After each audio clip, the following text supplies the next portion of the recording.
Welcome to the Rim Break Rodeo. We hope this video helps. In this video, I will explain how to replace rear shocks on a Honda Pilot. First, gather your tools: a floor jack, 2 jack stands, a lug wrench, and a socket set. Park your vehicle on a flat, stable surface and engage the parking brake. Loosen the lug nuts on both rear wheels, but do not remove them yet. This makes wheel removal easier once the vehicle is lifted. Safety is paramount, so always work carefully. Now, safely lift the rear of your Honda Pilot using the floor jack and secure it with jack stands.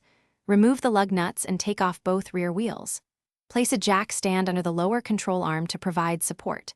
Locate the upper and lower shock mounting bolts.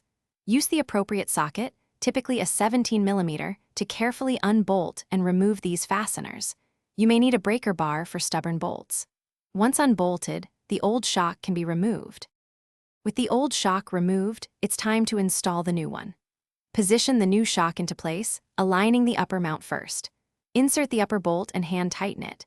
Then, align the lower mount with the control arm and insert the lower bolt, hand tightening it as well. Once both bolts are in, use a torque wrench to tighten them to the manufacturer's specified torque settings. The top bolt is often 33 foot-pounds, and the lower nut is 47 foot-pounds. This ensures proper installation and safety. After securing the new shocks, reinstall the rear wheels and tighten the lug nuts. Carefully lower the vehicle to the ground. Once on the ground, fully tighten the lug nuts to the correct torque specifications, typically 80 foot-pounds. Take your Pilot for a short test drive to ensure the new shocks are functioning correctly and the ride feels stable. Remember to check your owner's manual for any specific post-installation checks. Also, for other great deals and the link to the Shark AI Ultra Robot Vacuum, check the description below. Thanks for watching. Consider subscribing if we helped you.